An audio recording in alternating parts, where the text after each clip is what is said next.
Hello, Falcons fans. My name is Chase, and you're tuned into the Falcons Edge. Here, you'll have an edge on prime news and content from our beloved Atlanta Falcons. Subscribe to the channel to continue to get Falcons content and up to date news throughout the Falcons season. Don't forget to like the video and definitely comment down below so we can agree to disagree about the current Falcons' moves and decisions.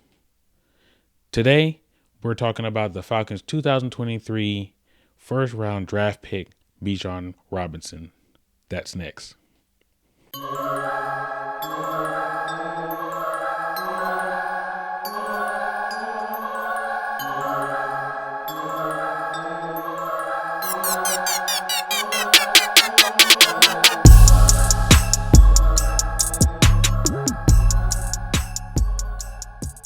All right, let's get straight into it.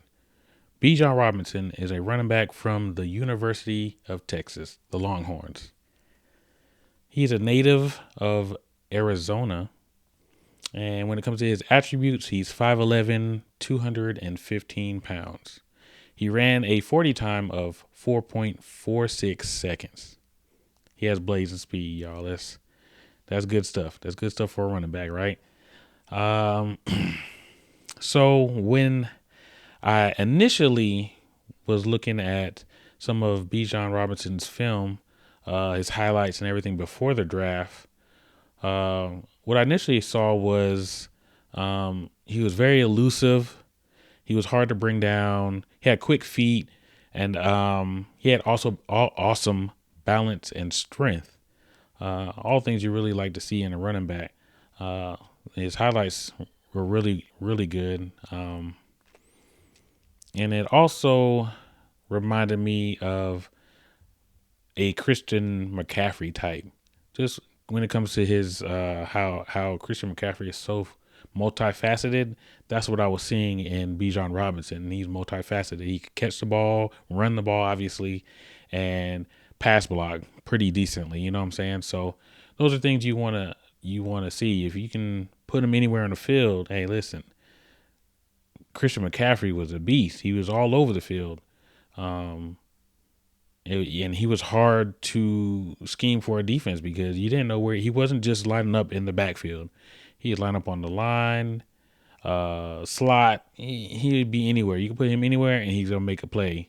And that's what I saw from when I was looking at Bijan's film initially, right?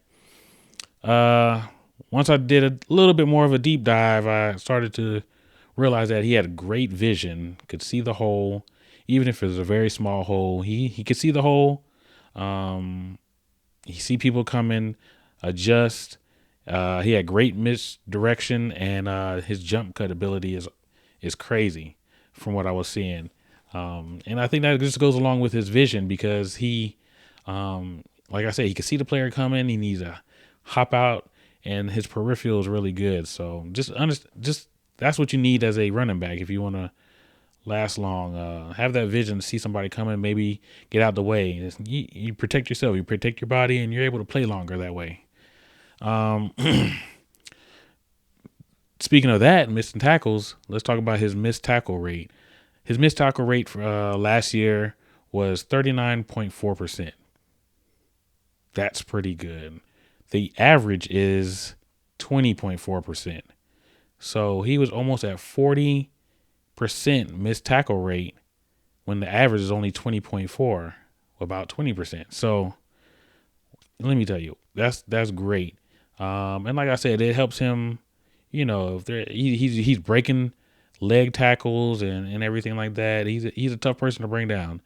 You need a whole team to bring him down. So that's what I saw, and that's really great. Also, he's a great inside out back. What that means is he's able to go inside and not afraid to go in the trenches. He's dog enough. He's got enough dog in him to get in through the inside of the trenches, not to be afraid to go up in there, get hit by these big guys about 2-3 times bigger than him. You know what I'm saying? And like I said, he has the elusiveness and the vision to hit his jump cuts to help him be elusive in the pocket, and then not in the pocket in the going through holes, right? And then but he's also quick enough and elusive enough to hop out to the outside when need be and have enough speed to run away from defenders on the outside. So that's a great trait to have. You don't want to just have a back that's always ready to run outside and just use his speed all the time. Sometimes the quickest way to the end zone is going straight to it. Not going around. You're gonna add more yards when you don't really need to. I'd rather you go through the middle, go through the hole, and pop out as need be. So I really like that about him.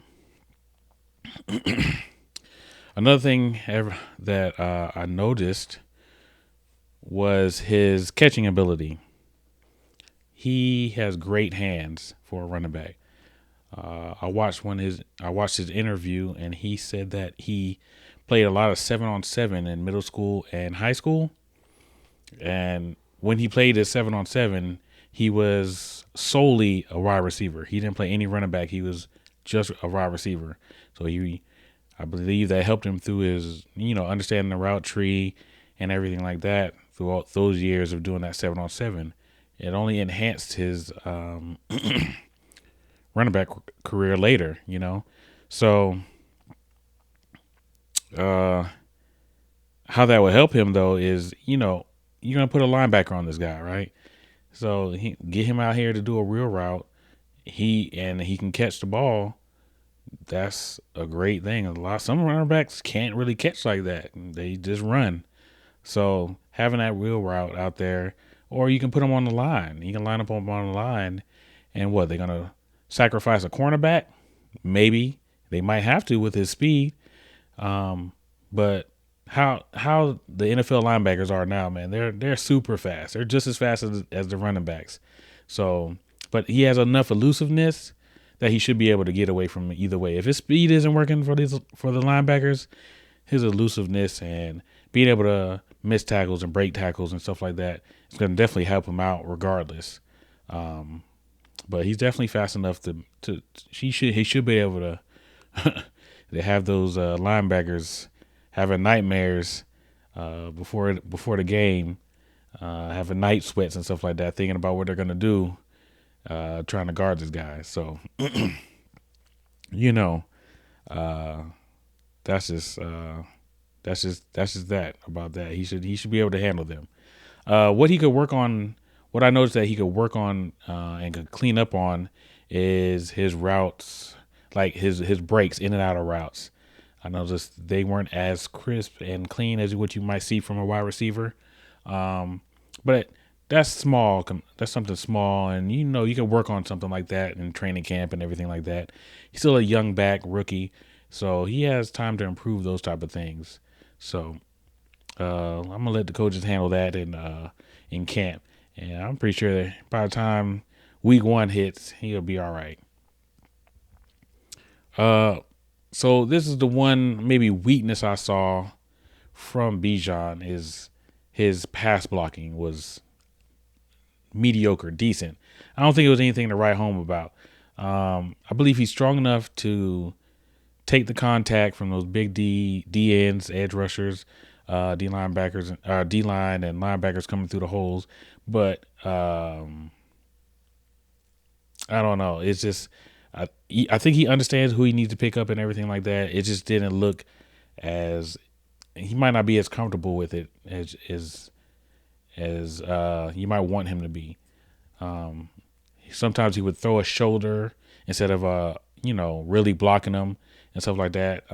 It's just little things like that. And like I said, that all that would be hit in camp. So I just think that could be something that he definitely could work on.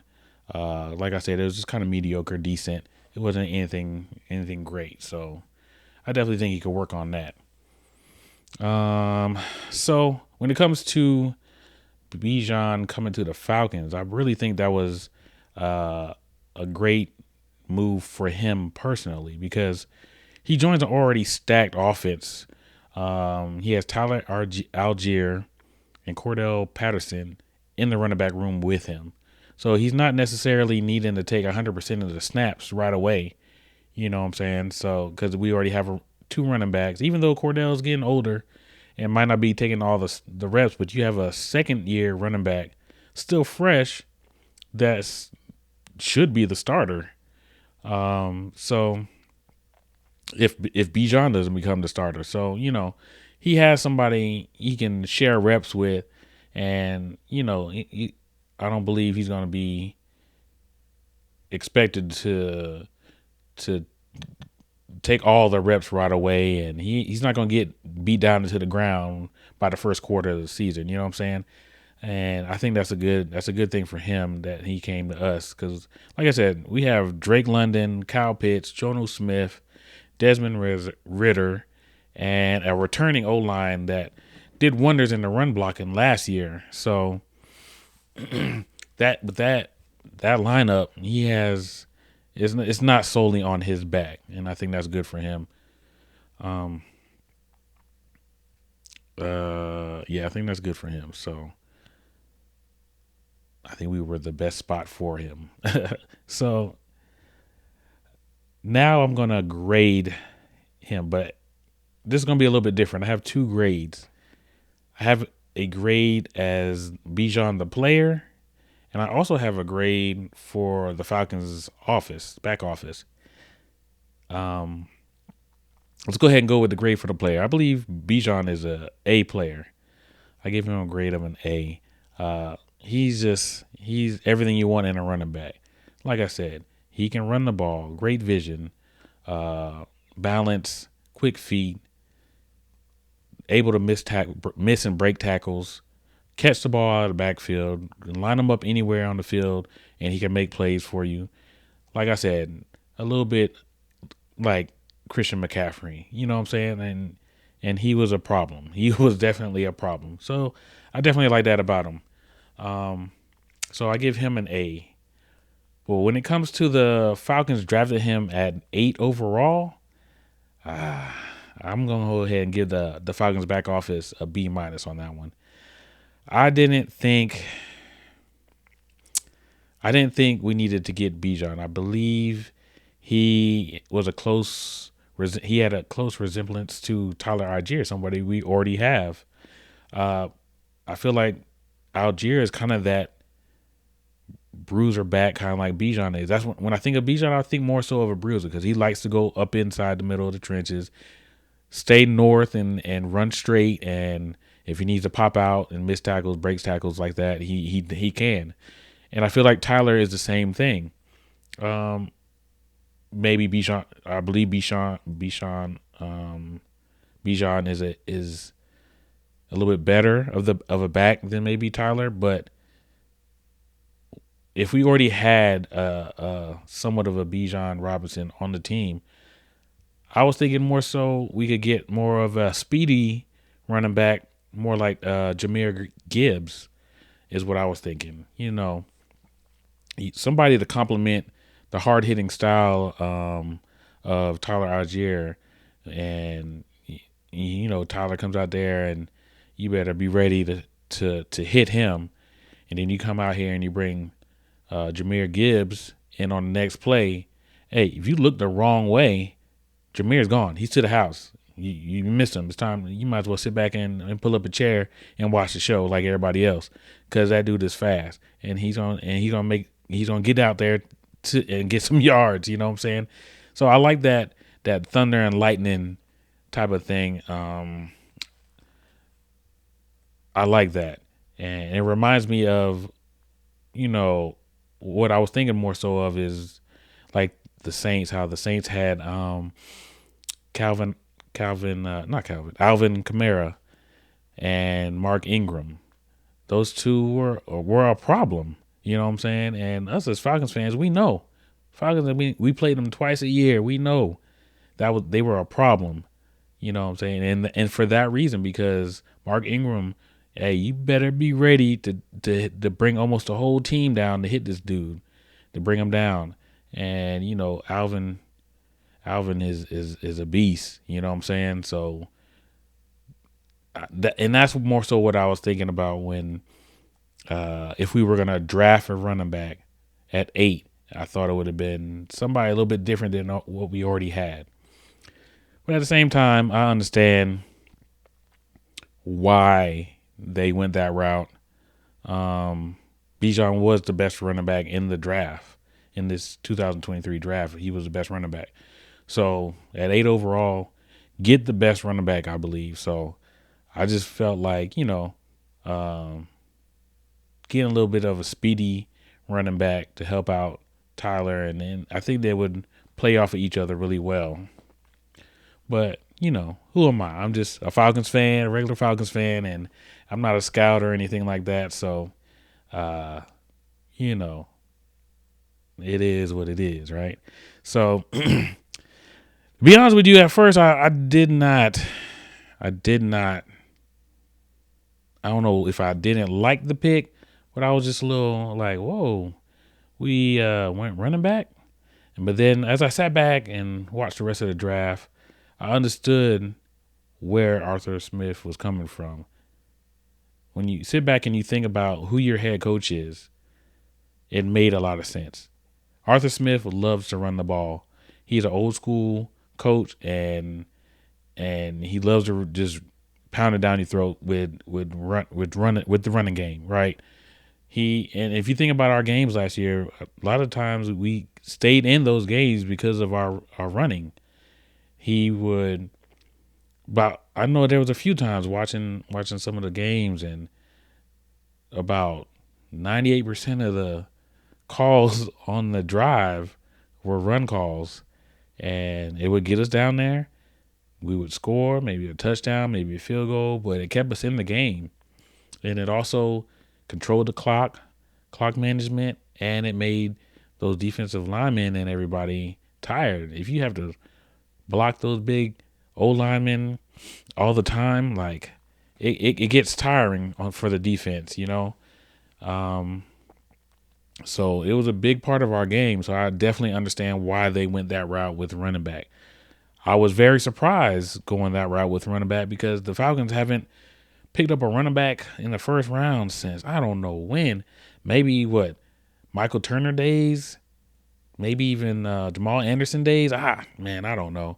I don't even know what pick they were. I can't go back and think that far of what pick they were, but we as Falcons haven't really thought about running backs like that. And I've always said, hey, we need to grab a running back, like a top tier running back, and we finally did now. But I was not ready for it, and I just wasn't expecting it. So I'm excited that we did go that route. Once I sat back and thought about it, I was excited that we got that pick. It makes sense for our coaching, for Arthur Smith's coaching style, to pick a running back like him. So I understand. I definitely understand. So I'm cool with it. So let me know in the comment section what you think. Grade what we did. Do you think we should have gone with Bijan Robinson? Do you think we should have gone with a running back, or should we have went defense? Or Jalen Carter was still there, Nolan Smith was still there, Gonzalez, the cornerback, was still there. There was a lot of people on defense still there. Or do you think we did enough in the offseason with defensive moves that we were okay with getting a running back at this move? Because we did make a lot of moves on the defense side during free agency. So I don't know. Let me know down in the comments, and we'll talk about it, definitely, for sure. But that's all I got for the video today, y'all. So please subscribe to the channel, like the channel, comment down below so we could talk about just Falcons stuff in general. I wanna communicate with y'all. I want to talk to y'all in the comments, man. So with that being said, that's all I got. Have a good day, and we'll be ready for round 2 tonight. Round 2 and 3 tonight. So let's see who we get in the rest of the draft. All right. Again, my name is Chase, and this is the Falcons Edge.